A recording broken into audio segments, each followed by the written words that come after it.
Tank, right? Yeah. Also went on the Rise podcast. Said he cracked you and Devin. Y'all went back and forth on Twitter. What's your current take on that right now? Tank a liar. I mean, he's lying. And it's me being like 100% honest. Like on my daughter, like I never been dropped. I never been hurt. I never been wobbled. I never been buzzed in no sparring or a fight. I mean, and if anybody can say different, tell them pull it up. I done been in there with Regis Prograis. That's a 140 pounder. I done been in there with Terrence Crawford, 147 pounder. I done been in there with Jerron in his boots. Killer. He's punching way harder than Tank. Now I don't know how hard Boots was trying to hit me. I ain't gonna even act like Boots was trying to kill me. But I done been in there with all of these dudes. I never been hurt. Buzz. My defense is great with anybody. I keep the same energy with anybody I get in the ring with. I know people got to deal with me. That's how I feel about myself. Like when you get in the ring, you got to deal with me. So when Tank was sparring me, he had to deal with me. I ain't have to deal with Tank. I wasn't thinking about. Honestly, I was just thinking he was a big puncher. Like, oh, he's just a big puncher. I didn't think he was somebody I really had to like worry about. Like I was in my head, he got to go against me. So. How do you feel about his skill level now? I mean, he a great fighter. I ain't even about to do no faking. Like I ain't about to be one of those dudes that get on there faking and act like, just because I'm mad at the dude. And that's what everybody like, oh, you was a fan of him or I was. I mean, not even was. I am. I'm still a fan of Tank. But that's genuine love. Yeah, like I'm a real person. Like I still feel like he's a great fighter. I don't feel he could beat me. Like I feel this way about myself. I'm a bad motherfucker when it comes to boxing. But truth be told, he's a great fighter. I don't take nothing away from him. His skills is tremendous and he's a special fighter. There's nothing to say bad about the nigga. I know the nigga want to talk crazy and get on Instagram and do all that extra big boy talk. Ain't nobody worry about that shit, nigga.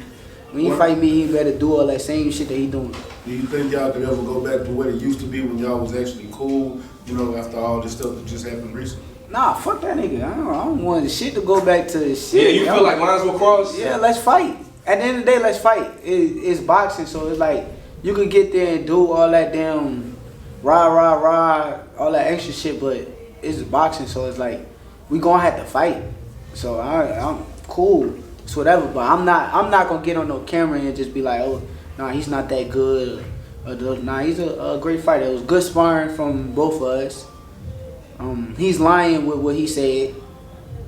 And I feel like if it was a fight from that sparring when I did a camp with him with Pedraza, I feel like I was the better fighter. Yeah, and I was just gonna say that just to clarify, y'all sparred during the Pedraza camp. Yeah, I wasn't even pro yet. Yeah, you wasn't. I felt like I was the better fighter. How old were you at the time? I want to say it was right after the Olympics, so I want to say 19. I probably was 19. Is that one of those fights that you feel like would have to marinate? Like if it does happen, right? He said, get with his promoters. Nah. That fight don't gotta marinate just because the fact that he talking the way he talking. So at the end of the day, if you want to talk like how he talking, like what he's saying, we can fight, right? As soon as he done beating up them Mexicans or the Dominican dudes he fighting, me and him can fight. It's already built at this point. And y'all both top of y'all game. I mean, I don't even care about none of that. I don't even care about the building, you don't care about the. I don't care about shit. I just want you to stand on everything you say. No, I'm coming straight at niggas. That shit stuck in my brain. Now I'm in the gym harder than ever. Come on, come do what you said you're gonna do. I'm ready, nigga. Hey, you feel like that type of mentality is needed in boxing right now? You know what I'm saying? Because you seem to be with the smoke. You know what I'm saying? Like you call these dudes out and you're willing to, you know what I'm saying, make the offers, send them offer letters and stuff. Do you feel like the business kind of gets in the way sometimes and you're trying to change that? I mean, yeah, it probably do, but I think that a lot of the shit be like the fighters.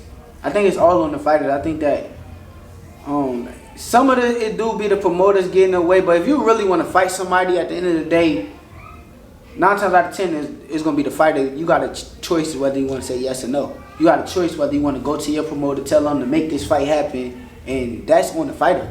If the fighter's that, how this nigga talking, how he talking, if he really feel that way, when he done with whatever he doing, he could go right to Al Heyman, because I know he's still with Al, and say, nigga, make me and Shakur, or make me and Devin how you talking, and prove what you say. That's one of the things he said he's never asked for the big fights.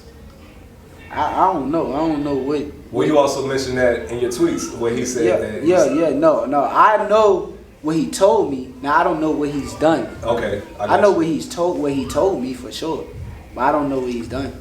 I don't know whether he went to Al and said make something happen. Or I don't know none of that. That was my next question on what he told you, and what you did tweet was about. You said you was just gonna make a bunch of money by fighting Bone, and from this point, that's what it looks like he doing. Yeah, but the thing is, look, I don't want to say. Well, I ain't gonna say a bunch of bones because Pendraza wasn't a bone. I don't want to call nobody a bum, bro. Yeah, okay. This what I'm gonna say.